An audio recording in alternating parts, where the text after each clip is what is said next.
We've all heard the saying, it takes a village.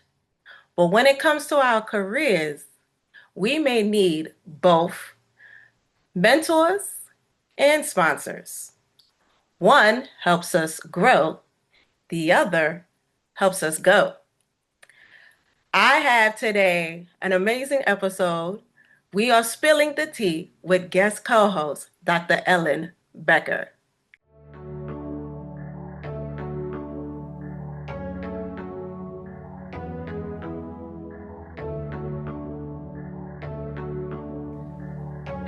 Hi, guys. Welcome back to Rts Share Tea, where respiratory therapists live out loud. With me, your host, Linda Fry, the asthma lady. Yes. Welcome, everyone.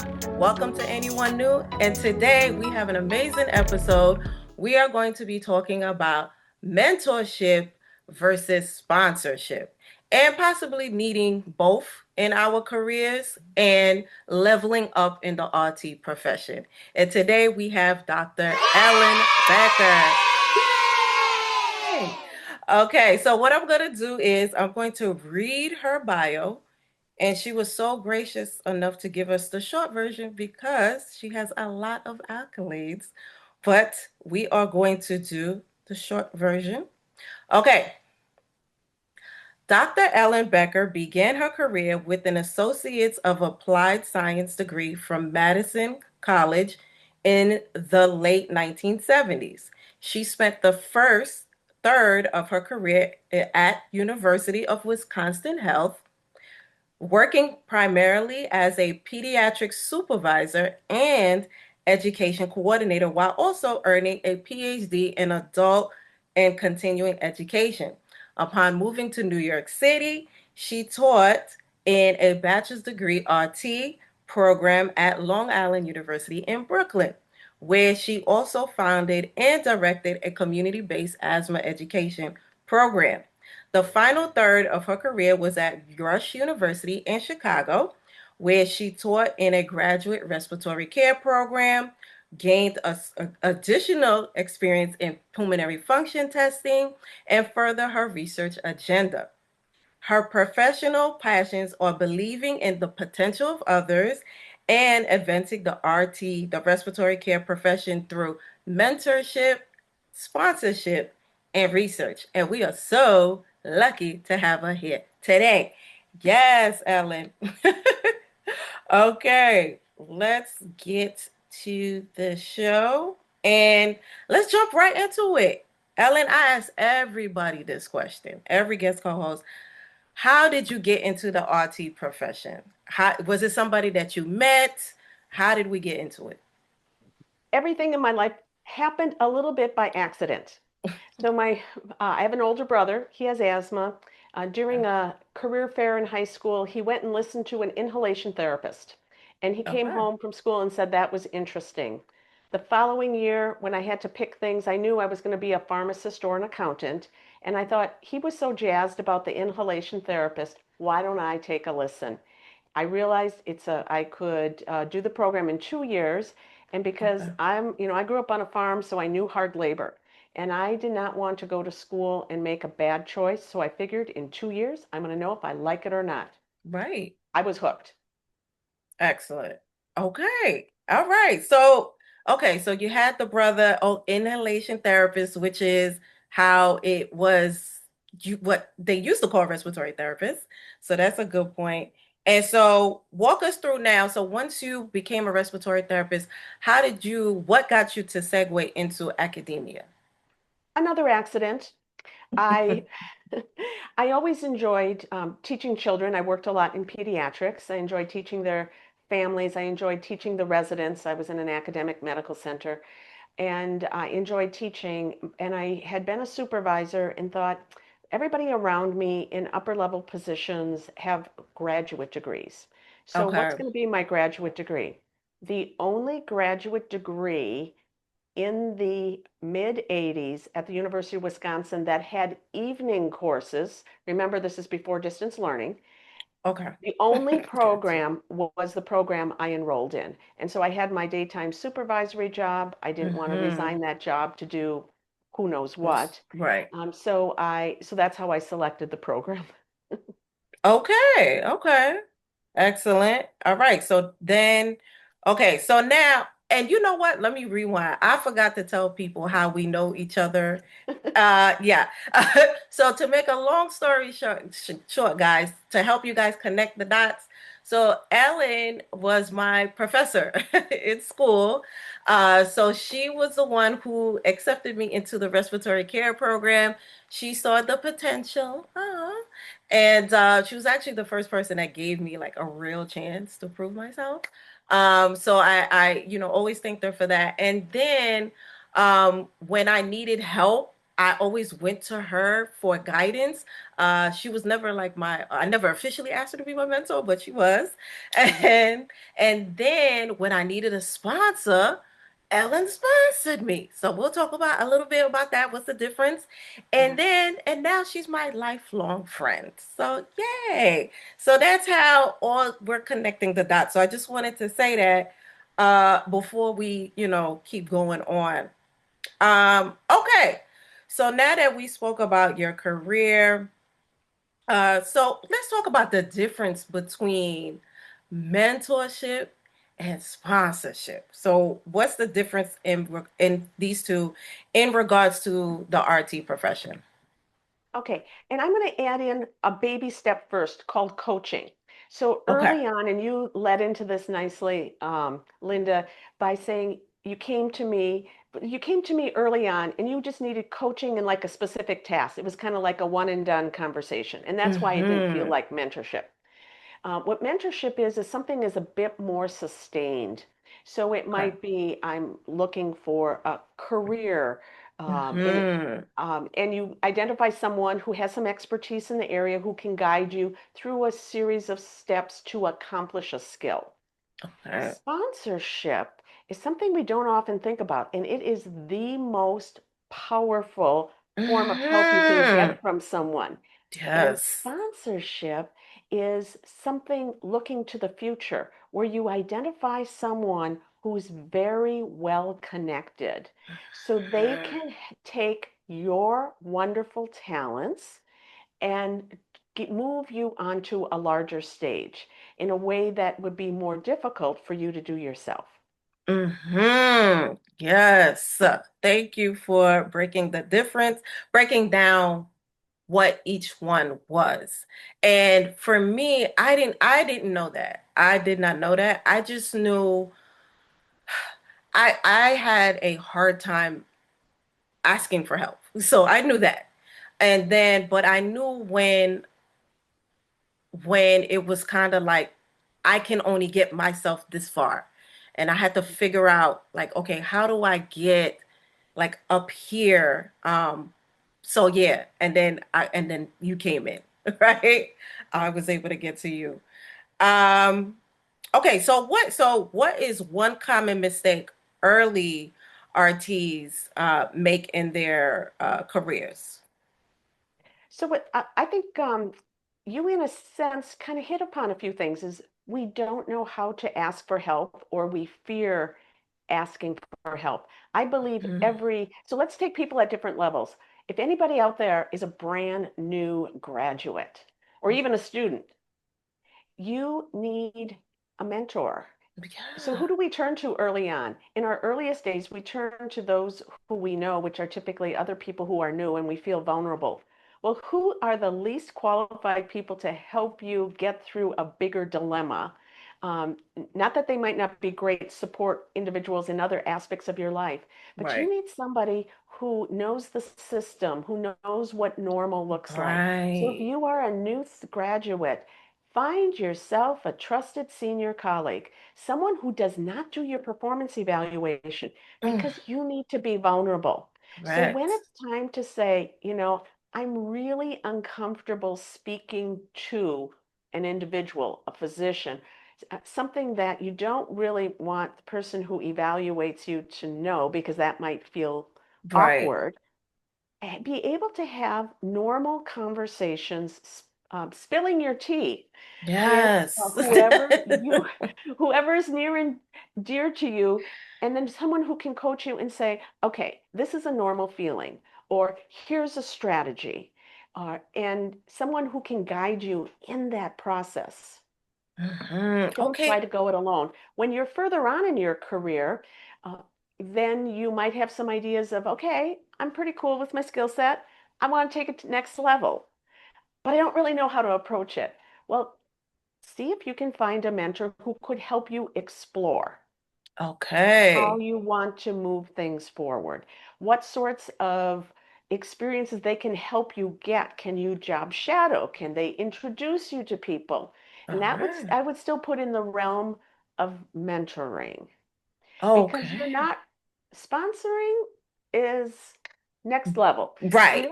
we Right. have to crawl before we walk. We have to walk Mm-hmm. before we run.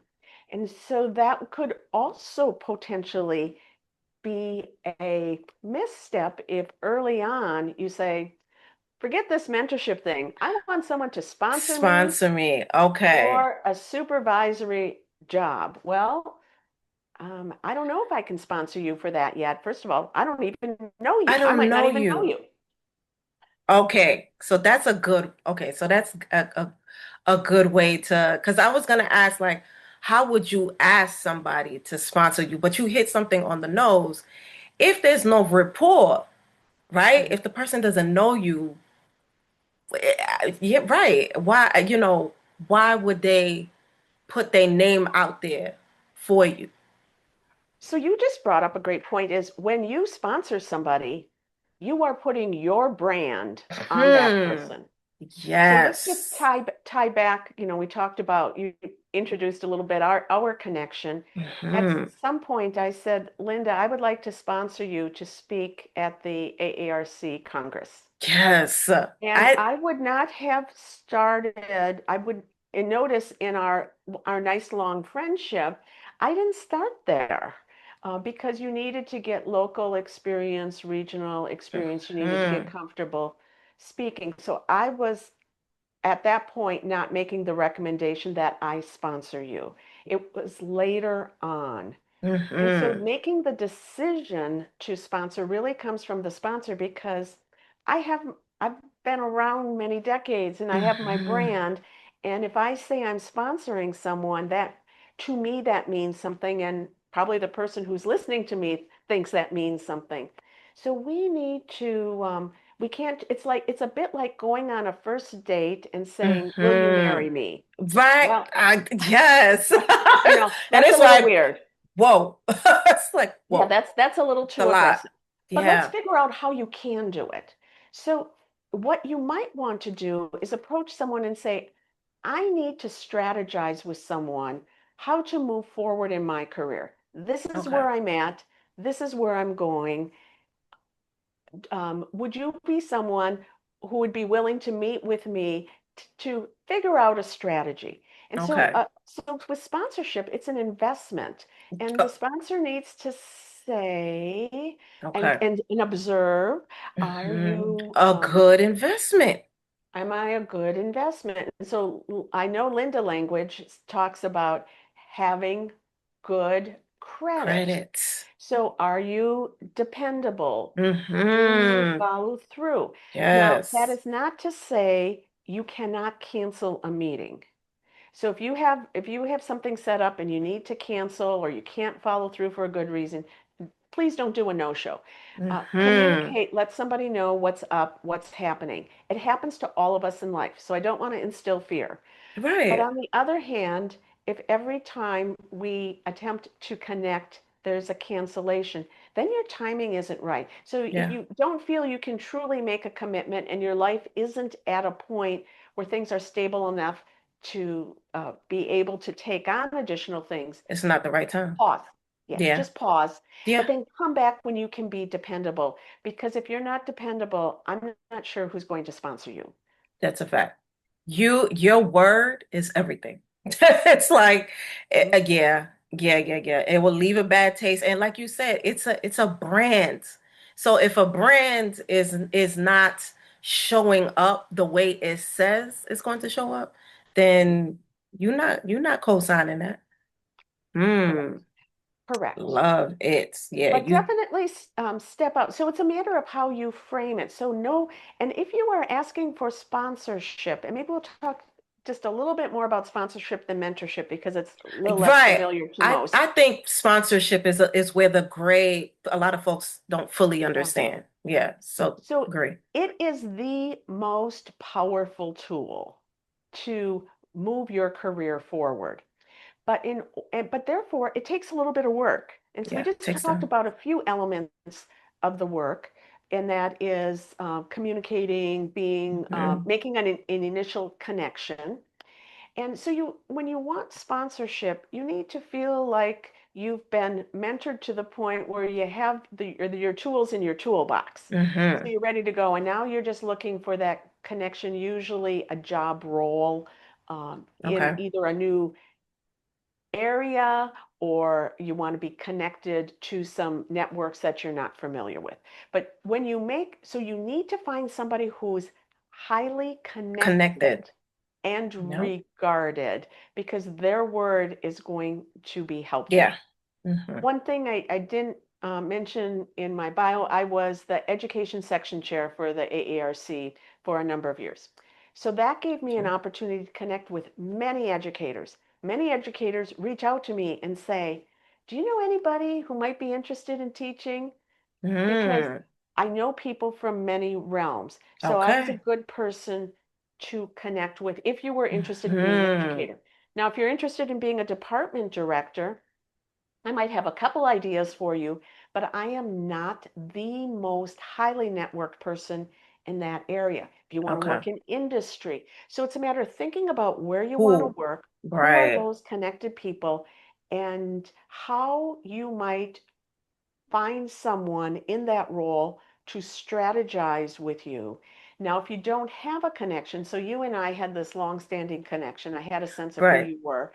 So Correct. you when it came to sponsorship, you already paid your dues. You already had a Right. track record. Got you. Hmm. But it didn't happen overnight. It wasn't like a Correct. light No, switch. no, it took You know, time. it Right. took years. It took years. Right. Definite. So Uh-huh. you do want to find ways to have others see your skill set so that Yes. they can figure out either how to guide you. They might Hmm. identify some next steps before they could sponsor you. And Correct. those next steps might require getting mentorship, perhaps not from them, but from someone Identify else. someone else. Yeah. Okay. So they Hmm. might help frame some things out and, stay in touch with someone who you think Hmm. you would like to sponsor you. Because if you're not on my radar screen, I, How do I I'm, know? Right. I can't help you. Correct. Can't help you. Correct. And I'm going to go back and I'm talking about people who have more experience, but also keep that in mind for any of you new grads who, for whatever reason, want to change jobs or have, right now there's not difficulty getting a job, but in a Right. tight job market, sometimes somebody said, I've been trying for X number of months to get a job. And I'm like, how come you didn't say something sooner? Hmm. I could have helped you sooner. Right. Reach out to your network. Yeah. I Yeah. don't think people think about that. Okay, this is really, really, really good stuff. Because I always think of the investment, like time investment. And once again, just putting your name, your name, because that means a lot, right? When you have your reputation, especially in a specific industry, people know you, and now it's time to put your name on something and say, listen, trust this person. I Mhm. am putting my name on it. And that person has to show up and deliver. So yes. So let me just put a little caveat just to um, make it be slightly more comfortable, because none of us are ever perfect, and when we get into a new role, we do not rock our new role day one. Right. So we have to be uncomfortable. Learning is uncomfortable. Correct. Learning is stressful, takes It lots of is. energy. So you also have to have a little self-forgiveness. So when you step into a Grace. new role, nobody expects somebody new. And this is uh, oh, I forget the word that people use when they don't feel they're qualified Okay. for something. It'll come to me later. This is an Okay. aging thing. So I'm dead too, don't worry. like you feel You mean like imposter syndrome? imposter syndrome. Thank you. Okay, Thank okay. you. That's why you Hmm. always keep maintain friends with younger people. Like, So some people okay. call it imposter syndrome. I Uh-huh. call it normal. When you are Okay. new in Okay. a role, you are not, you may feel like you're an imposter, but nobody expects somebody new to Right, to know it. knock it. You're Hmm. still new. You're still new. So chill out. It's okay. You Grace. can be Yeah. perfect. Give yourself grace. I've definitely had to learn that the pressure be so high sometimes, and I think that's what stops a lot of people from asking for help. They think people expect them to be like a well packaged product, and we're not all well packaged. So And the yeah, people who ask for help the most frequently will learn the most and will be the best. that's a fact. That's a Last fact. week, I had to ask for help. I was using a Google Drive and I was Hmm. confused about something. I knew somebody on this committee seemed savvy with it. I shot out an email. Can I have a 15-minute Zoom appointment with you to Hmm. answer a few questions? Thank you, Camille. She responded promptly. 15 minutes later, I knew what I needed to know, and I'm good to go. I'm telling you. Everybody asks for help at every stage. And and can I add to that how I enjoy when you ask me for any help now? Like it's if there's a something that you feel that you don't know and you feel like, oh, Linda might know this really well, Mhm. and you come to me, I'm like, oh, I'm actually quite honored to help you. I'm like, yeah, Right. sure. And So that's yeah. why our networks need to be broad. They need to be younger, they need to be older, they need to be in Hmm. our primary area and broader Yes. areas. So, I love that. That is a great tip. Okay, so okay, now we at the meats. This is good. This is good.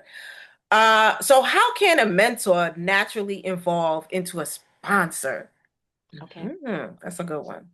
Yeah, so that was our relationship, right? So it was as you were in addition to being a student in the classroom, you worked with our community-based asthma education program. We Right. had that opportunity to work together. Then you went into graduate school, and so we had a chance. And so Hmm. I would say there was some mentoring at that stage. And then I knew who you were, I knew your skill set, I saw your skill set growing, and that evolved into sponsorship. You did not ask for sponsorship.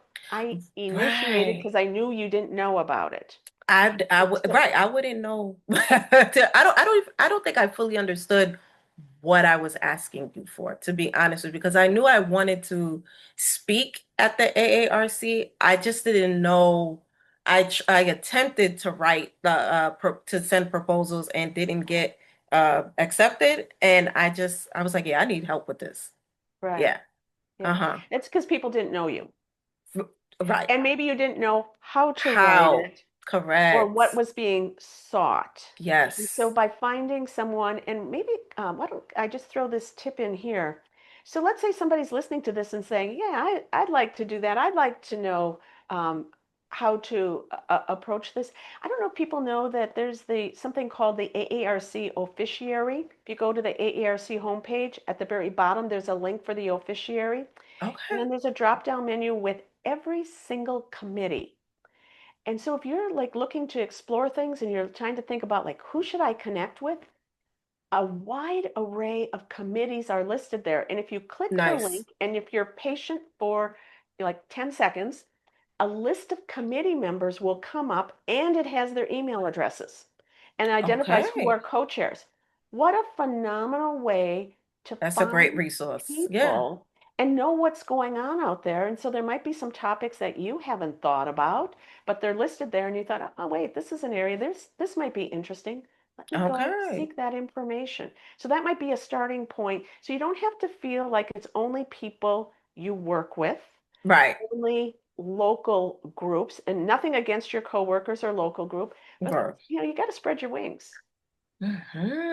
Okay, so that's a good tip because I didn't know that. So, but I think that's a great resource, like you said, when you're looking up for people. Okay, so how would you, okay, so this, hmm. So what advice would you give to an RT who feels overlooked for leadership or growth opportunities? Okay. I am going to say listen with both ears. So, one of your ears, you're going to focus to feedback you may have gotten. So, maybe you feel overlooked, but you got some feedback, and there is usually something to the feedback you're getting. Now, Okay. not everyone is skillful giving targeted feedback that can be actionable. So, Okay. when I get feedback, let's say I have a class of students who are dissatisfied with something, the dissatisfaction gets expressed, which is important, Right. but the specifics that would allow me to fix what they're dissatisfied about are missing. And I always find in-person conversations and kind of drilling down what would it look like if I did it right as being helpful information because you need a set of skills. Okay. But maybe the person who's giving you the feedback, that's not their skill set to drill down sufficiently for you to work on and improve whatever it is they want you to improve. So that's where you have to go outside. And if you're getting consistent information from a wider array of people, there's something there. Work on it. Okay. But I'm also going to say you have two ears and And one mouth. That's a and fact. one mouth, right? That's a So fact. so you also have to listen to yourself and what you truly Mhm. believe Mhm. because there have been times, and I'll use my dissertation work as an example. I was so convinced, so thrilled about my dissertation topic, and I'd share it with people, and I would say 90% of the people said, "You're on the wrong track. That's a bad question. It'll never work." Right. Okay, so I complete my dissertation. I submit it for publication to Respiratory Care Journal, my first publication in Okay. Respiratory Care Journal. And one of the reviewers said if this were accepted, it would destroy the reputation of the journal. And so you can look Wow. at that two ways. As one is somebody thinks this is really bad, and Wow. another way is to say, I'm a really powerful person that I could single-handedly destroy a journal. So the article wound up being published, and it was on using distance learning for working practitioners to complete a bachelor's degree. So fast forward 30 years, was I And off track? here we are. Yeah. So Okay. listen with both ears. You do have to Wow. listen to feedback you're getting from others, but Hmm. sometimes and then I have to acknowledge that the feedback that I was getting was negative. Nobody was giving me evidence or background information to substantiate it. Whereas in my academic role at the time, every one of my faculty mentors were supporting the idea because there was data in the literature showing that this had potential. Got you. Okay. So Go you with your still have to gut. listen. So you have to listen. So you do Go. have to listen to yourself, Yeah, but I don't want to encourage people to not listen to others as well. So look for patterns. definitely. I like it. And okay, I don't want to miss because we're running out of time, but I don't want to miss this one question. What's one thing that mentors and sponsors should keep in mind in regards to sponsoring RTs of color and underrepresented groups in the profession? That's a good Yeah. one. I didn't want to So let that don't go. don't let don't let others define you. Define Mm, yourself. And so don't let other people define what you can or cannot do. And I'm really going to flip this a little bit and I'm going to say, I think it's less on a good mentor or a good sponsor will be good for anybody. anyone. But I think the issue is the individual being willing to ask for help and don't limit your network. So I think you and I are a great pair. I am female, you're female, but I am not a woman of color. But that doesn't mean That you can't help. I can't be helpful. Correct. So take a risk that someone will genuinely help you Right. and don't allow what you may perceive society is comment society may be framing you as All right. something that everyone else will frame you. Same thing with women and men. In many realms, men are better connected than women. If you want a really It's a good fact. sponsor, It may not be, A woman. depending upon your field, it may not be a woman, because That's a if she fact. is not highly positioned and has a strong network, she will not be able to sponsor you as well as a man. Correct. And so this is not about being positive, being negative about anybody. Let's embrace diversity Correct. and be open. Your sponsor, your mentor doesn't have to look like you, come from those same walk of life as you, have the same accent as you, live none of that. My only I've caveat learned that. is if your challenge, the challenge you need mentorship on, is dealing with a Spec- I'm going to use racism as a specific example. If you're dealing with racism in the work environment, I might be able to give you some suggestions, but someone else who's also experienced it and conquered Right. it and negotiating it may be better for that topic. So you can have multiple mentors who tackle, Love so it. pick the right fit for the topic. Love it. Love it. Love it. Ellen, please plug away. Whatever you have going on, where can we find you? What's good? Well, I am thrilled that this is the second year of the AARC's Emerging Leaders Program. So every year, Yes. for the past 2 years, they've been accepting candidates for this program, year-long program. We're in the middle of year two. So any of you who are looking for leadership opportunity through the or leadership growth from the AARC, look in the spring for Emerging Leaders Program. In terms Nice. of where I don't have I'm not the fancy social media person that the asthma lady is, but you Buddy. can find me. Just Google Ellen Becker, respiratory therapist, and Mm-hmm. I'll probably pop up. I'm still at Rush University Very and relevant. a few other places, but if you can find me. Don't worry, they will. Ellen, we appreciate you. Thank you so much for your time. And guys, I will also put in the description the emerging leaders information and these resources that were mentioned because, yes, this is very important. And I definitely wanted to spill the tea on this topic so badly. Ellen, we appreciate you. Thank you for coming once again.